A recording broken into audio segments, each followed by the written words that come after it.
What is the role of AI observability and how has it changed over this course? Dramatically changed with Gen AI because in Drift, you're like looking at not any one prediction, you're looking at a sum of predictions over time. The entire democratization process for AI observability has also been very critical. People are talking about the lack of skilled professionals, not just in terms of building AI and then also building accountable nature of it. A platform like ours, which is sort of what we designed it for, we say like it's meant for hybrid teams or fusion teams. What we're saying is, hey, look, build a model in the core IP, and then the platform will help you sort of like put all the rest of the guardrails around it. And a more expert team like an IT team or a COE, AI Center of Excellence can decide, hey, here's all the things that we always have in these models. And what is the evolving role of a data scientist with all this technology developing? We will be in a very dangerous place when a huge section of the data scientists don't really fundamentally understand how it is working.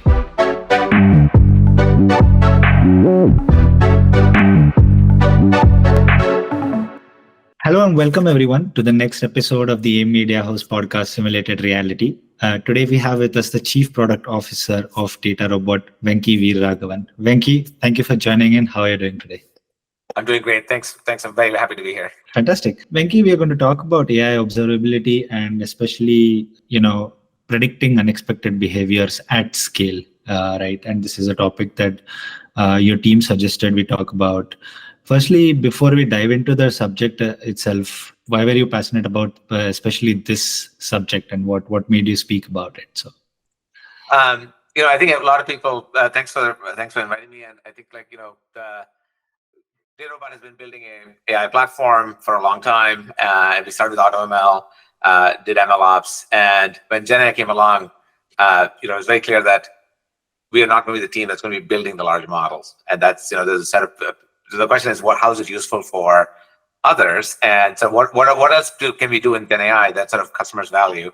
I think it's very, very clear based on how the initial models and even models today work is that they're not fully reliable and they sort of do answers that they don't expect. And so I think like people definitely had a big confidence problem, which is like, hey, look, how do I bet my business or how do I bet my business workflows on the outputs of these things? And basically the answer was, I don't. And so the question is, what can we do to support that? And that's where the value was. And so we really sort of focused on two problems. We'll talk about the second problem, obviously, more today. One is like, how do you pick the right sort of LLM and prompting and vector database, all of that stuff? Like, how do you pick the right problems when there are hundreds of these things? And the second one is like, once you put them in production, how do you know it's going to work as you expect? And how do you know is it working? And if it's not working, are you told? And should you do something to mitigate? Like all of those questions are very, very important to customers. And so we really spent a lot of our sort of our development hours on sort of really making a really strong solution in that space. Fantastic. The idea of AI observability has also evolved a lot, right? Fundamentally, the areas where AI is implemented now has also drastically changed, and so does the significance of it across various platforms, and how it is scaled is also something which is overall over a period of time evolved in a lot of sense. What is the role of AI observability and how has it changed over this course? Yeah, so I got into ML probably like about 8 years ago, sort of really building the internal platform for Bing and Office at Microsoft. And so, if you think about like the ML models deployed there, they were deployed for the homepage and for the relevance thing. And so for ads. And so, MLOps was super important. It wasn't called MLOps then, but it was all about making sure that the model works. And we know that the model works both as an operational element, which is like, hey, is it, what is the latency, how much cost it has. And then there was a part about like, the ML metrics, which is often data drift, right? And so that was sort of the heart of the observability, which is like, hey, look, I want to make sure that the model is working correctly. And if it drifts, then, do a retraining pipeline with some new data and then sort of like deploy it. So that was the nature of like the hard part of the observability problem. But I think it's dramatically changed with Gen AI because there, in Drift, you're like looking at not any one prediction, you're looking at a sum of predictions over time, and then you're trying to figure out, hey, how does this distribution work against the old distribution, and should we do something? So it was sort of a little bit of an offline process. But if you think about like the problem we just talked about, which is confidence problem with Gen AI, you're talking to this chatbot or whatever solution, and for each input, like it could spew bad answers, and then you take a bad action. So now suddenly you have to understand every prediction, so to speak, right? And you have to understand or every generation, and you have to understand it for what it is, and you got to say, when do you get triggered that says something is not right, and then you have to often mitigate it in real time because some humans on the other side of that conversation. And so that has sort of really changed the importance of observability from sort of like something that data science too, it's an esoteric concept that most people didn't understand data drift, to a very, very visceral problem, which is like, look, I don't want to give bad answers and bad data to my users or get embarrassed by those answers. So now it's like suddenly you're like, everyone's interested in observability. That's, I think, the big difference that's happened. Yeah, and also the variability has increased a lot, right? In terms of the things that we needed observability over a period of time. DataRobot often talks about custom metrics, right? Or the overall idea of undergoing thorough supervision of various matrices across the different models. Can you shed a little bit of light into the idea of custom metrics and what does it mean, and like what is the significance in today's world for AI observability? Yeah, no, I love this idea of custom metrics. I think we have a very strong product there. And so what's really sort of driving custom metrics is sort of AI is not by itself. Like, so if you look at, again, the opposite of custom metrics is sort of fixed metrics or out of box metrics. And they were almost always, like I mentioned, about things like, sort of operational, latency, number of counts, how cost, utilization. Those you could sort of say, like, the system metrics, we know how to do them. Then there were some that were built around sort of things like ML, but ML is part of a much broader workflow, right? And so you're saying like it's infused inside a bigger business workflow or a process, and you want to also measure things like, what is the business value of this thing? Like, so what we've seen customers do is build metrics that represent the value of the prediction, right? And so that way they can say over time, this is what's happening. So you could say things like, hey, look, every time I predict below some number, I'm likely to get a fine, right? Imagine we say have a value metric like that. You can count the number of times you get a prediction below that number, and then you can say, look, here's how many times I'm likely to get a fine. And so suddenly now you have this thing of like, oh, I'm going to minimize the amount of the fines I'm going to get because I'm doing bad predictions. And then now suddenly you have a value metric, and that no one can decide ahead of time. It's very, very business specific and very, very use case specific. So that's one example of custom metrics. The other example of custom metrics that we do today is like when we're doing guard models for Gen AI, you might have a thing that says, look, I want to make sure that this is on topic for me, and I want to not just what's in the vector database, but I want to give it other guards around how do we, what is the reading level and what is the, toxicity.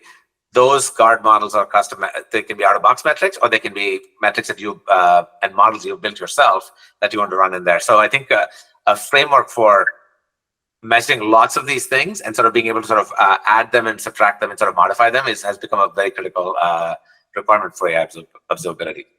Yeah, and the other thing is that the entire democratization process for AI observability has also been very critical, right? People are talking about the lack of skilled professionals, not just in terms of building AI and then also building the responsible nature of it, as well as, accountable nature of it. As you mentioned, you were just talking about the accuracy levels that, some of the clients need to maintain, as well as enterprises themselves need to maintain to enable that. Tools like DataRobot or some of the other tools in the market are kind of enabling this entire democratization of ensuring that there is some level of observability, or sometimes I would like to call sanity in terms of the predictions that we are making as leaving machines up to predictions for some of the very critical decisions that businesses are taking. What is your thought on this entire idea of? On democratization, and in the context of observability, I think it's a really good question.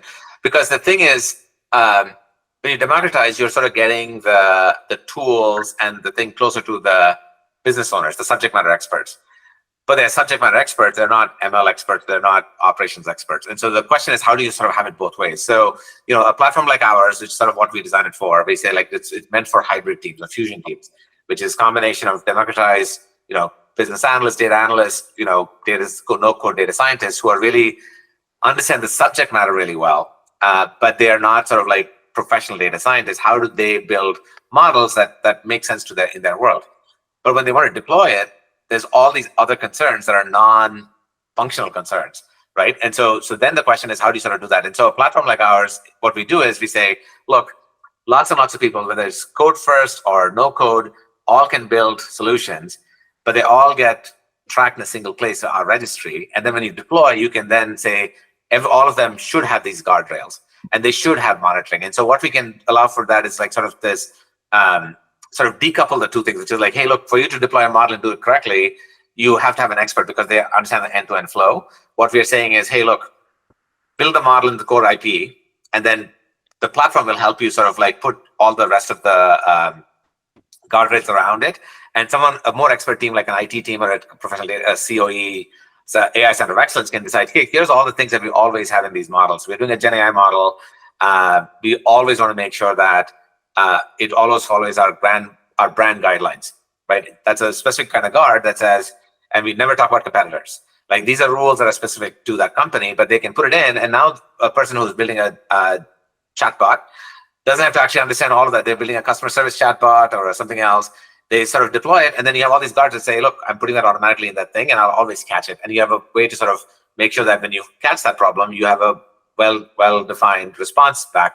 So that you're now allowing people who are doing subject matter experts and the democratized users be able to build real applications that you can actually now put into production because you feel safe that you have the rest of the guardrails in place. And that to me is the superpower of AI observability. Yeah. The other issue is the entire tool proliferation, right? It's a common issue in the observability space. What approaches can help consolidate and streamline the observability tool chain for AI systems? And with cost concerns around, log data storage and analysis, what are some of the innovative approaches that can make comprehensive AI observability more economically feasible for enterprises? The tool proliferation, in general, I think it's just indicative of an early maturity of the space. Every startup decides to build a feature and it's interesting, but if you try to string all of them together, you're spending all of your time stringing them together as opposed to actually working on the actual problem that you have. And so I think I would say it is important, and I think we very strongly believe in this, is that there is a thing called an AI lifecycle that is not infinite. It's sort of fairly fixed, but it does start with sort of feature engineering, knowledge engineering, all the way to sort of building, training, and then observing the model and governing the models. When you're doing that, you have to make sure that they all sort of work together, right? And so obviously, as a DataRobot, as a platform provider, we feel like it's important to have them sort of together, because what you want to do is say, when I find a problem, it's one thing to have a feature or a product that does, or a tool that detects it, but then immediately the question is, now what? How are you going to fix it? The fix may be in real time during the sort of the serving time, and you have to change the serving code, or the fix could be, I need to get a better model, I need to get better grounding data, in which case you have to send the signal back to where you're tuning it. And so having that integrated is great. Now, obviously there's two versions. There's a bunch of series of services that a hyperscale will provide. You got to put them together. DataRobot believes in sort of more a SaaS model, which says everything is put together, where you can put custom metrics, you can put your own IP, but the orchestration's all hung together. So there's a framework for putting all the different parts in, so you can choose what you want to do, but there's a fixed way in which you can sort of put them all together. And then there is, the last choice is obviously open source, which is do everything from scratch and build it yourself. You'll obviously have most control with that approach, but you're also doing the most investment before you start seeing value. You're doing a lot of below the waterline work. And so the theory that we have, and sort of the work we're working on, is to say, look, you want to build a platform that takes care of most of the below the waterline work, so that any IP you put in directly is accruing to your company as value, as opposed to sort of base infrastructure work. So that's, I think, our approach to sort of tool chain. In terms of sort of logs and everything else, I think it's still to be so two parts. There's some well-established sort of techniques for doing log management and log optimization and everything else. I think it's still to be established on how much Gen AI is going to change that. And I think there's some latency concerns around having how many guardrails, how much logging do you do, how much tracing do you do. I think we are going to be learning a lot about Gen AI specific sort of logging and sort of optimization. But so I'd say that I'm sort of still looking to sort of understand better how it's different. And what is the evolving role of a data scientist with all this technology developing, right? That many of the things that you just mentioned were traditionally taken over by data scientists. And I do understand that you are trying to build a platform that advances in a direction where expertise can be used more on the use case or business application in itself. Right. And this thing. I've always observed this, right? Fundamentally, it's very important for a data scientist or someone who's building this application to really understand what the model is doing, right? It's very, we will be in a very dangerous place when a huge section of the data scientists don't really fundamentally understand how it is working. Right. What is your take on this entire thing, and how do you ensure democratization in its true sense in that, if in my question? No, I think it's a great question. And, I think in sort of in predictive AI or classical ML or whatever you call it before, I think a data scientist was on pole position because they are the ones who are building the model. They had to work with the subject matter experts to understand it and build that out. I think, and that remains to be the case. I think a lot of predictive AI stuff, I think that's the case. In Gen AI, that sort of model has been twisted a little bit because now you're having these large language model providers who are really doing the hardcore data science. Right, so you're building these large models, and they are coming either as open source or they're coming as an API, and that sort of almost is like a platform, right? And Microsoft used to call it models as a platform. And so then the question is, what do you do with that? And so you can then say, look, you have a software developer who's putting together, organizing all the different data flows in there. It's not the data scientist who's doing that. There's also subject matter experts like a product manager who's trying to figure out, like, hey, what is the voice of the chatbot, or what is the voice of that, or a marketing manager who's saying, how do I want my hyper-personalized email to look like and feel like? And so you have now more personas who are in there to build this sort of solution. And also with this push for sort of, how do I get more value and ROI? People are really pushing for, hey, look, this AI is not enough to just have it be hanging around by itself in a notebook or in a dashboard. It has to be integrated inside an application. And so the software developers are integrated into the application. So now you suddenly have this sort of a much bigger team of people all working together to sort of solve this problem end to end. The data scientist in the new world has a huge place, which is like they have to say, look, I can build an evaluation framework that actually tells you that this solution that I'm building, the Gen AI solution I'm building, is correct. It'll remain correct, and I can detect when it's wrong. It's not just like I can examine individual sort of answers, but I'm able to actually sort of build a metric. I'm able to optimize it, because then you say, oh, I used GPT-4o, but now that you have these metrics, you can say, look, I'm as a data scientist, I'm going to find cheaper models because I understand exactly what the space is. I'm going to build a better model or a cheaper model. I can fine tune a smaller open source model. So I think data scientists have a key space, but I think it's a bigger pie, and I think they get a narrower slice, but the area is still a large area. But so I think that's how I would think about it. It's like it's broadening the number of user roles who are working and delivering a solution, and a data scientist has a key place in that. But it's a different kind of place than before. Fair enough. I like it. I like the interest. I think it's a very pragmatic way to put it, right? And I understand your point of view as well. Interestingly, the life cycle of an AI solution, let's call it, right, is very different now, right? And I'm sure that so it has been evolving every year since the last 10, 12 years, right? Right. And I'm sure that as an application, as a product where you're trying to let developers build AI and ML models, that means that you have to continuously evolve as well.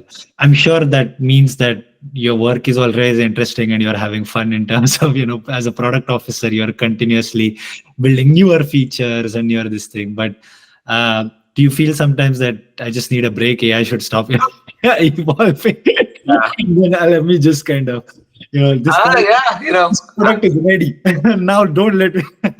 And I've been a product person for now over 20 years, and you're never fully ready because the change always happens. So I think I'm over that. But I'd say I think the pace of new stuff that sort of is coming on with sort of Gen AI.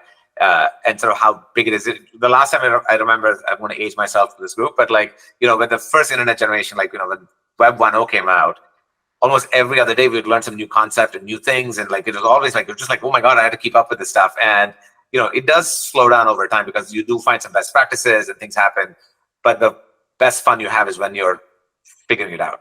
And so I think, to the best of my ability, physical and mental, I sort of I'm in there, trying to do both practical stuff. Like, I'm glad you called me practical, because that is about the biggest compliment someone can give me, because figure out what practical product I can build, understand the big trends, understand what is sort of like science fiction versus what has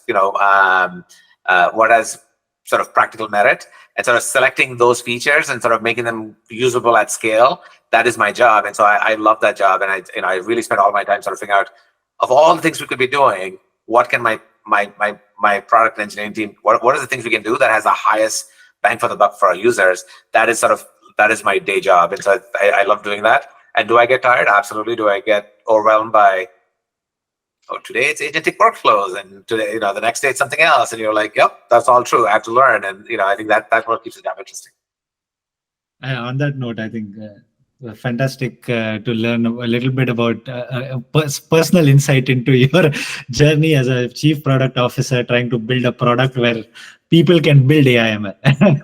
So very nice to speak with you, Venky. Very insightful conversation, and I'm sure that the audience will love it in terms of understanding your role a little bit, and how do you kind of envision some of your products, and how do you try to kind of step into their shoes and build this phenomenal product that you have. So thank you so much for making the time. All right, thank you, Kashyap. Thank you for inviting me.